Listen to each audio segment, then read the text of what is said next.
La seguridad del Estado está allá afuera. ¿Está fuera la seguridad? Tengo que salir. ¿Te están llamando? Sí, Voy a dejar a mi amiga aquí. Sí, sal, nos quedamos en espera aquí. La van a detener en directo. No sé. Tristemente la van a detener en directo. Escucha. Sí, Dina. A ver, me llevan para Zapata y C.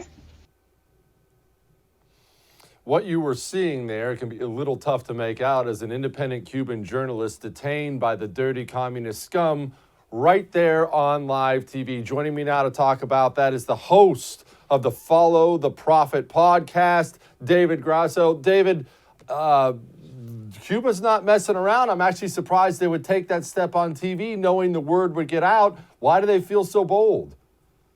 Well, you know, it's really interesting. If we step back 3 years ago, I was really surprised to see social media allowed in Cuba. You know, Cuba is one of the last hardline communist countries remaining on the planet. And I was really surprised to see my cousins and extended family on Facebook, Twitter, WhatsApp, and Instagram. And I think what we're seeing is finally letting the genie out of the bottle. And now the government's lost complete control over time. David, obviously China came out and they stands ready to work with Cuba, and China's foreign ministry is blaming us and things like that. So setting aside stupid propaganda pieces like that, how big are these protests? That's the question I get most. I've been drowning in these questions for 24 hours. People don't know, is this a little street thing that's going to be gone in a day? Is the government going down? How big are they? They're very big. Whether they'll take down the government or not remains to be seen. The last time we saw protests this big in the 6 decades of the Castro regime, and, you know, now they have a new president that's basically handpicked by Raul Castro, who is, of course, Fidel's brother. We haven't seen protests this big since 1994. If you go back to 1994, they were struggling economically just like they are now because the Soviet Union fell and they lost their free money from global communism. And we're seeing much of the same thing today. They tried to de-dollarize the economy, which is, of course, has severe economic consequences. And the pandemic is really taking a toll on the Cuban economy, which is very dependent on tourism. But back to your original question, it remains to be seen whether this will take down the government. But this is definitely much bolder and much more widespread than anything we've ever seen in the past 6 decades in Cuba. What does de-dollarize the economy mean? What were they trying to do?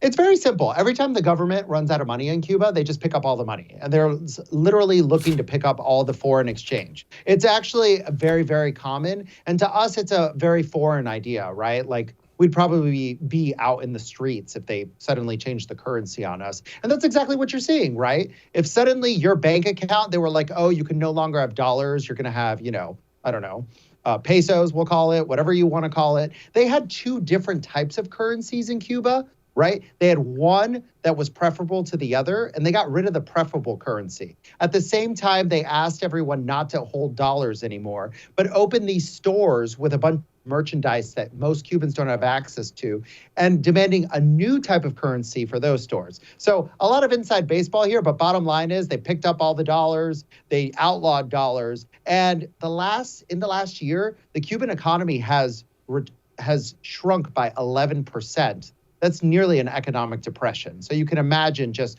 the shortages, how hard life is, how hard it is to get food, fuel, and just the basic necessities of life.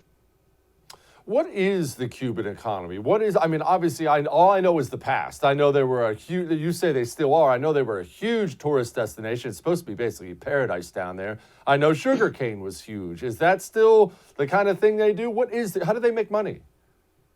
It's really, they don't. I mean, that's been the whole problem, is that communism hollowed out their economy. Back in 1959, which is when the Cuban Revolution started, half of my family's American, right? And they lived pretty similarly to my family in Cuba. They both had 57 Chevys. They were entrepreneurs. They owned their own homes. And what we've seen is the steady hollowing out of the Cuban economy.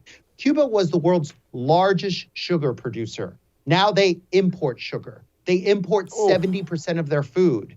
Their tourism, which right now is almost completely closed because of COVID, is the only way they have access to dollars. And they used to benefit from Venezuela's largesse. Of course, Venezuela is a similar regime, but has access to oil dollars. But Venezuela has been collapsing as well, and they've cut off their help to Cuba. So this is just dollars and cents. The government doesn't have enough money to keep the lights on, literally. So the people are rebelling.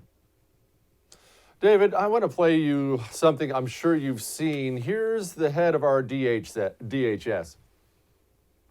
The time is never right to attempt migration by sea.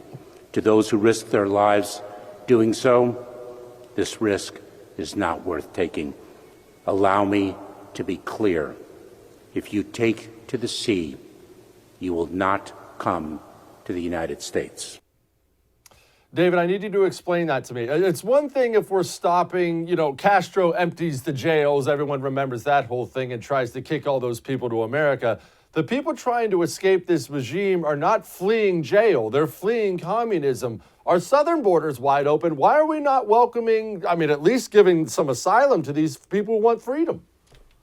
Well, there's two ways to look at this. And may I remind your viewers that Alejandro Mayorkas was born in Havana. So you're looking at a Cuban-born guy say this.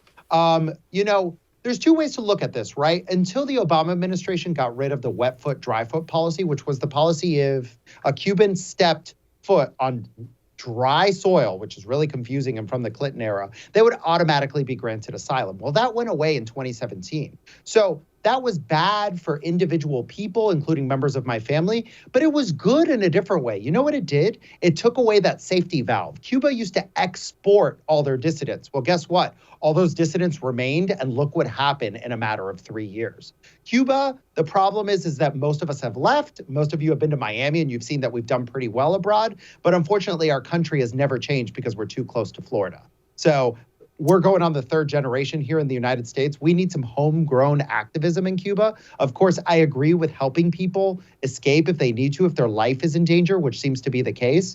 But it seems like the problem here is if people take to the high seas, there not only will be many deaths, but the Castro regime could seize the opportunity to do exactly what you said, which is empty their jails, get rid of all the dissidents, clamp down, and continue being in power. Yeah, I guess yeah. Here's what Heavy D had to say about it. If we're understanding the stakes, understanding why people are revolting, and we're siding with the Cuban people, you could probably get a lot of the policies right at that point. If you go into it thinking that they're upset about a vaccine shortage or they're upset that there's not enough groceries in the store, but they just want the regime to change a few things around and kind of rearrange the deck chairs on the Titanic, if that's what you think, then you clearly have no hope of getting a favorable outcome here.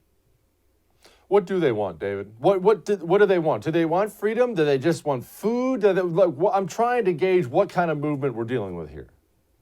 I think the immediacy is food, right? But I think they want the opportunity to economically empower themselves. Since social media came about, my cousins see how we live, and you can't put that genie back in the bottle. Of course, democracy, liberal democracy in the sense of, the political word, right, is what everybody wants. That's the gold standard, right? We want our voices to be heard. We want freedom of expression. We want the freedom to travel. I think primarily, as you call him, my governor, the big D, is right. They want economic freedom, and they are just rearranging the chairs on the deck of the Titanic. The system simply does not work, and there is no way around that. There's no sense of rhetoric that can get around the fact that the Cuban system is a failed system, and even countries such as China have moved on from this failed system and understand the need for some level of free markets.